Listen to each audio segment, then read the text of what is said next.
Em nome do Pai, e do Filho, e do Espírito Santo. Amém. Evangelho de Jesus Cristo segundo São João. Glória a vós, Senhor. Jesus manifestou-se aos seus discípulos e depois de comerem perguntou a Simão Pedro: Simão, filho de João, tu me amas mais que esses? Pedro respondeu: Sim, Senhor, tu sabes que eu te amo. Jesus disse: Apacenta os meus cordeiros. E disse de novo a Pedro: Simão, filho de João, tu me amas? Pedro disse: Sim, Senhor, tu sabes que eu te amo. Jesus respondeu: Apacenta as minhas ovelhas. Pela terceira vez, perguntou a Pedro: Simão, filho de João, tu me amas? Pedro ficou triste, porque Jesus perguntou 3 vezes se ele o amava. Respondeu: Senhor, tu sabes tudo. Tu sabes que eu te amo. Jesus disse: Apacenta as minhas ovelhas. Em verdade te digo, quando eras jovem, tu te cingias e ia para onde querias. Quando fores velho, estenderás as mãos, e outro te cingirá e te levará para onde não queres ir. Jesus disse isso, significando com que morte Pedro iria glorificar a Deus, e acrescentou: Segue-me. Palavra da salvação. Glória a vós, Senhor. Meus irmãos, com muita alegria, nesta sexta-feira, dia 6 de junho, nós demos um salto agora para o capítulo 21 do Evangelho de São João, versículos de 15 a 19. Jesus hoje é aquela hora que ele aparece para os discípulos.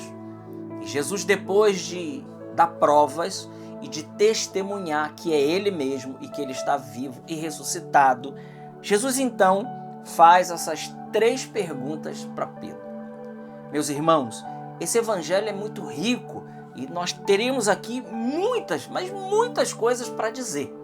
Eu gostaria de me ater aqui primeiro ao rito de perguntar para Pedro 3 vezes se ele amava Jesus. Jesus pergunta, e é sempre importante nós lembrarmos que o Novo Testamento ele foi escrito em grego. E a palavra aqui, Jesus está perguntando para Pedro: Pedro, você me tem amor ágape? Primeira pergunta de Jesus. Pedro responde: Senhor, tu sabes que eu tenho filia. Ou seja, tu sabes que o meu amor não é o amor ágape ainda. Sim, Senhor, eu te amo. Ou seja, eu filotê. Eu te amo com amor filia, que para os gregos existem 3 tipos de amor: amor ágape, amor filia e amor eros. Amor eros é o amor sensual de um homem pela mulher, o amor carnal. Amor filia, um amor de fraternidade, de amizade. E o amor ágape, que é o amor de Deus.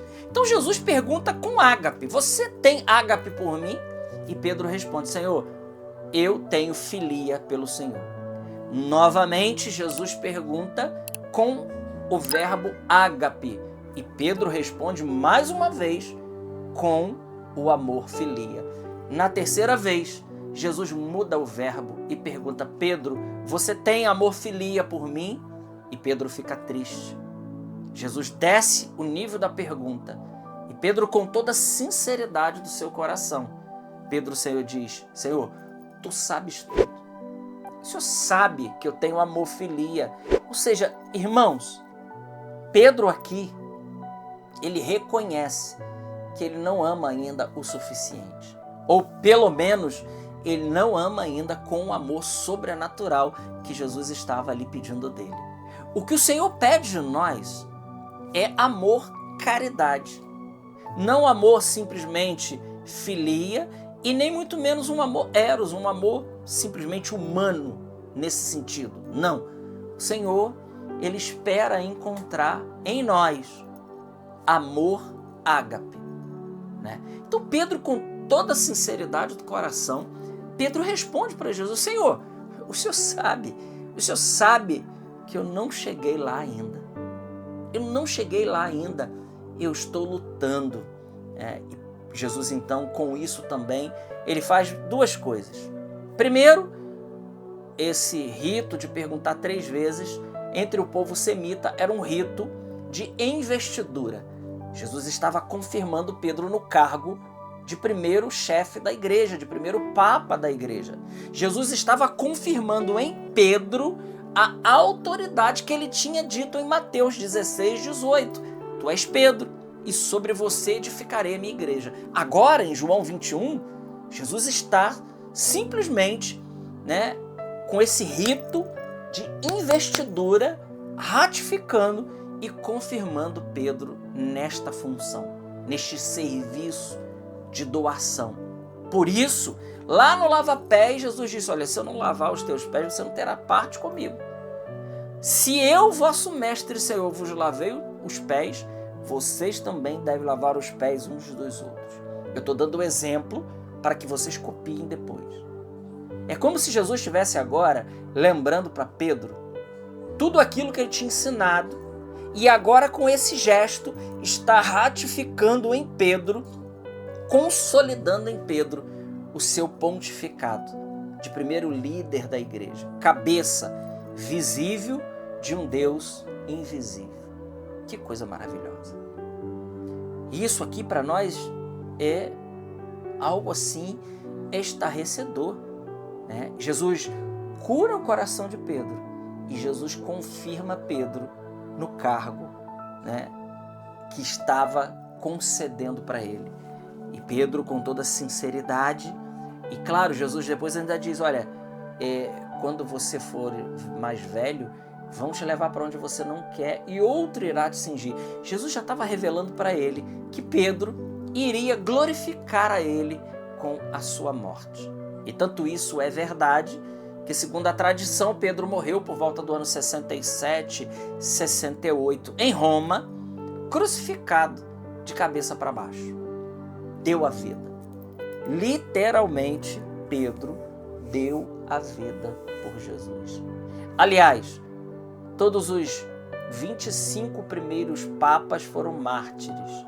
Sim, todos os primeiros 25 papas foram mártires, deram a vida. Ser papa naquela época era dar a vida.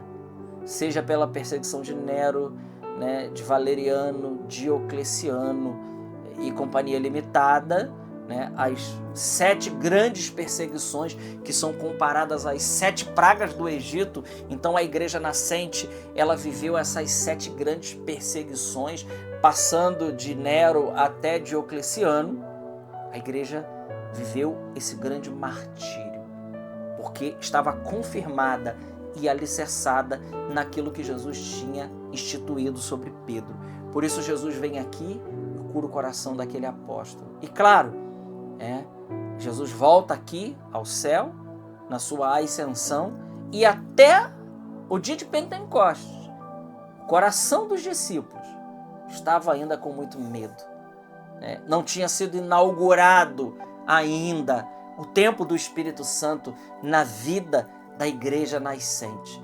Mas a partir daquele dia, que nós vamos viver agora, domingo próximo, naquele dia de Pentecostes, Pedro, na primeira pregação, ele já converte mais de 5.000 pessoas, sem contar mulheres e crianças. Destemido, cheio de parresia, cheio de graça de Deus. Por quê? Porque o Espírito Santo tinha vindo e tinha dado força a ele. E deu tanta força a ele que ele foi realmente ao martírio por causa de Jesus. Essa é a beleza do Evangelho de hoje.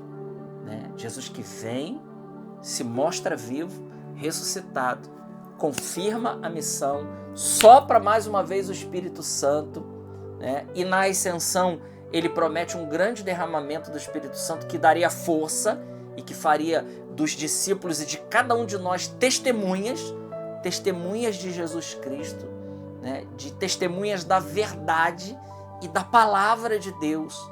Então hoje, esse Evangelho, ele é uma força de Deus para cada um de nós, para que a gente possa também testemunhar Jesus até as últimas consequências.